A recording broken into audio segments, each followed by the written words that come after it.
Hello, everybody. This is Willie Sublet III, founder of RightTouch Solution, and you're tuned in to the RightTouch Rundown, your weekly dose of operational strategy and nonprofit clarity. Welcome back, my friends, to our four-part series on how to stop chasing grants without infrastructure. We are now on part two, and I'm glad you came back to continue hanging around. Last week, I gave a quick story on a friend of mine who was a founder of a wonderful nonprofit organization that won a huge grant. About after 6 months, the team and herself about to pull their hair out, looking like a Cynthia doll from Rugrats, telling me that the grant was going to be the end of it. We ended that episode by naming the first myth, which was the belief that more grants automatically and magically equals more stability. We sat in the uncomfortable truth that lies underneath that more funding poured into weak infrastructure does not stabilize your organization. It will only accelerate the breakdown. If you watched the last episode, part one, I'll put it up here in the YouTube world somewhere later on. Go back, start there, and then come back here. Or not. This is your YouTube channel. Do what you want. If you did watch it with me, thank you again for coming back and hanging out, because today we're going to answer the question last week set us up for, quick alley-oop. If the grant was not the missing piece, then what were the funders actually looking for all along? Today's myth we're going to bust up is one that has been repeated many times in the nonprofit sector, and most of us have stopped questioning it a long time ago. We just go with it. The myth we're busting today is founders are buying your mission. This one also sounds right, feels right. We have been told since the very first grant workshop we ever attended that your mission is your story. Your story is your pitch, and your pitch is what wins the funding. So we dive in and pour ourselves into the perfect mission statement. I'm talking cream of the crop. It's been polished. It's been rehearsed. We open every meeting with it. The minutes even say it. There's a banner in there. We believe that if we can just make somebody feel the mission, the check is in the mail.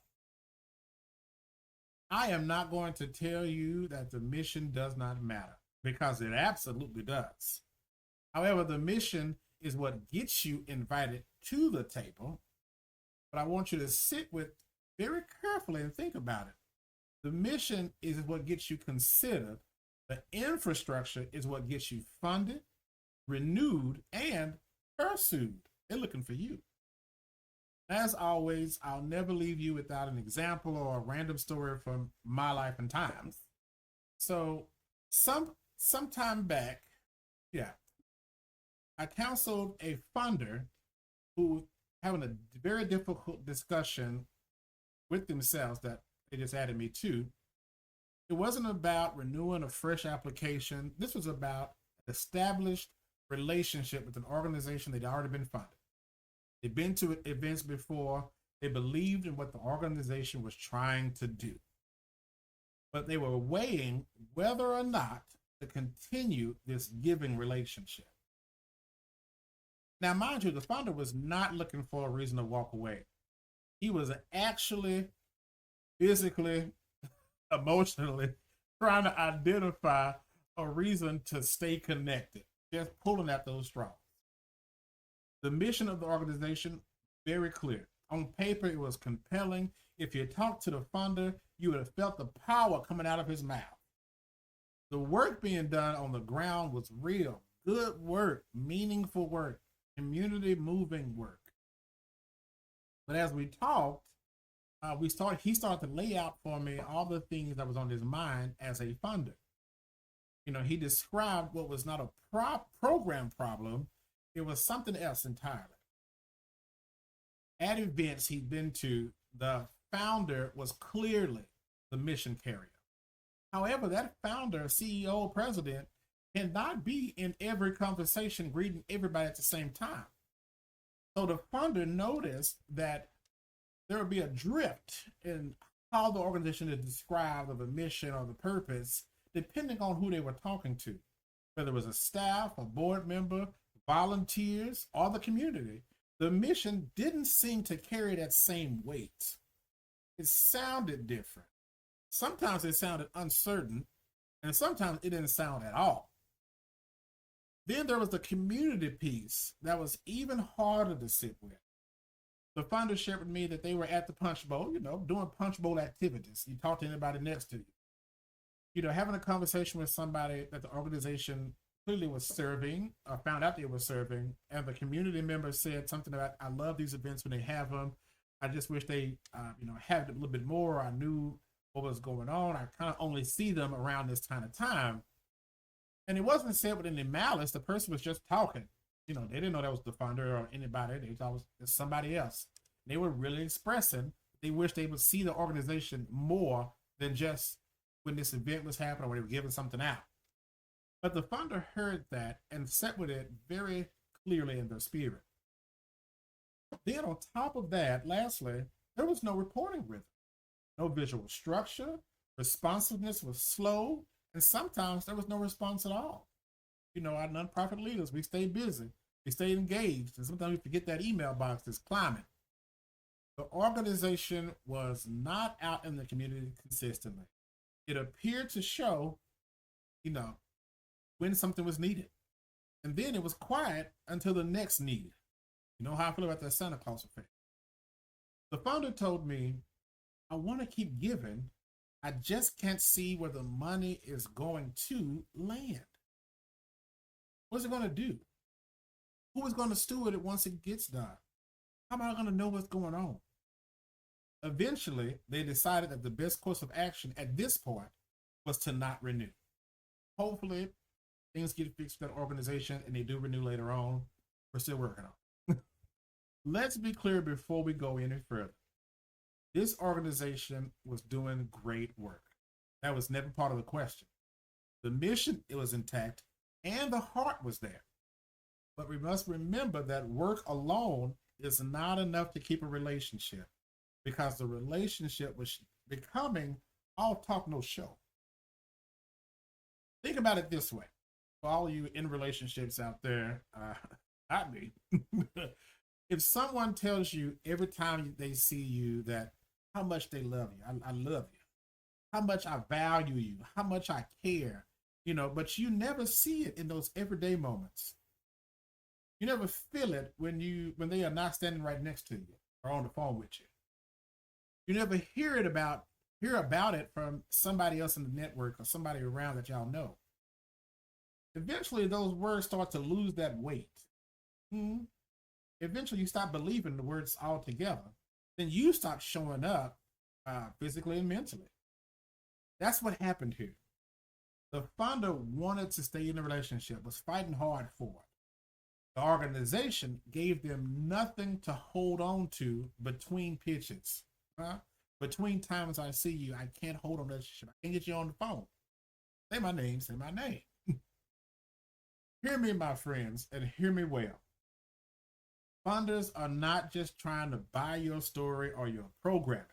They are investing in something that will last, sustainability, something they can also carry, they can share, and they can tell on the other side of the table. The rooms you're not in, the room where it happens. Because there's a piece that nonprofit leaders sometimes forgets. That funder has to report to somebody too. We all know that everybody reports to somebody. The program officer has a committee. The committee has a board. The board has donors, stakeholders, the community they answer to. So when a funder gives to you, they are not the end of the story. That's just the middle part of it. They have to go back to their people and say, this is why we invested. This is what happened because of what we did. This is the impact we can point to. This is the trust we have earned by continuing to be in this relationship. If we as leaders cannot help them tell that story, if your board cannot help you tell that story well, we have not just made our job harder as board members and leaders, you've made the job of the person that wants to give you money harder. And nobody stays in a relationship, nobody should, excuse me, stay in a relationship that consistently makes their job harder. So when I say funders are buying something more specific than your mission statement, that is what I'm actually talking about. That's what I mean. They are buying stewardship confidence.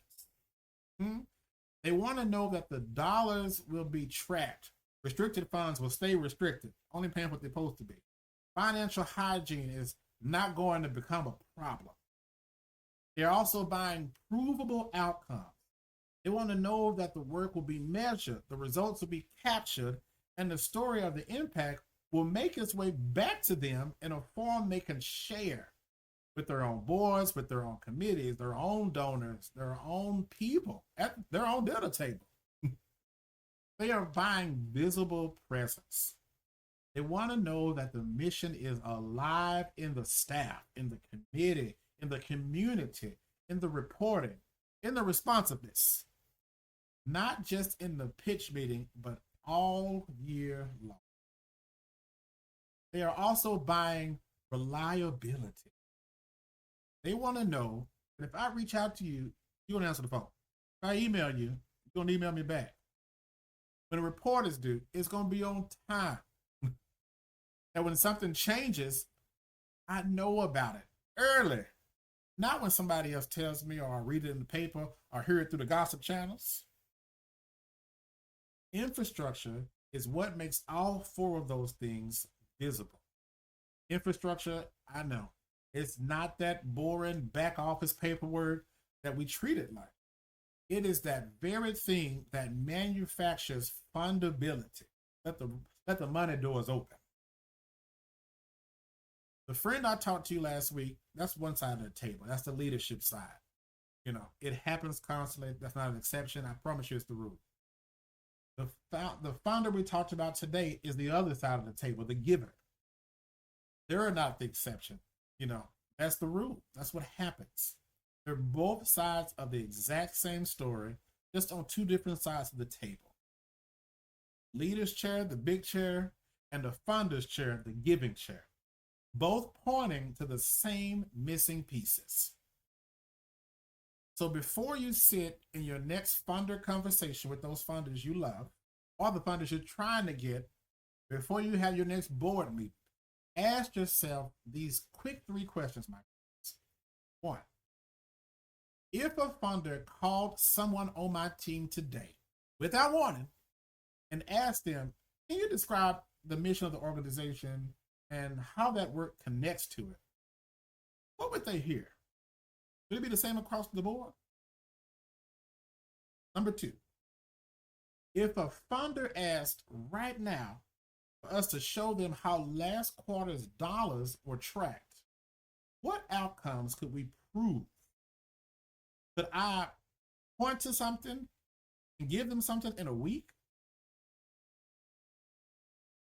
Number 3, when was the last time a funder heard from you without you needing something? Just to check in. Let them know what's going on. If any of those questions give you a pause, that's not a failure. That's just a signal. Next week, we're going to talk about how to walk through those signals. I promise you. In the meantime, as you know, I don't want to keep you long, so I'm going to go ahead and let you go so we can talk about it next week. We're going to talk about the pause. Thank you so much for tuning in to this week's RightTouch Rundown.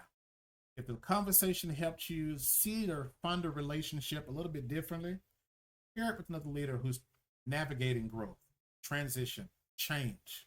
Don't you gatekeep. Don't do that around here. Follow us weekly for insights, and remember, mission moves best with structure. I look forward to seeing you all next week for part 3. We're going to walk through the next myth to bust up that has been tearing nonprofits up left and right. And that is, I can build a system after we get this money. Can't wait to talk to you next week. Have fun. Have a great weekend. Be safe. See you later.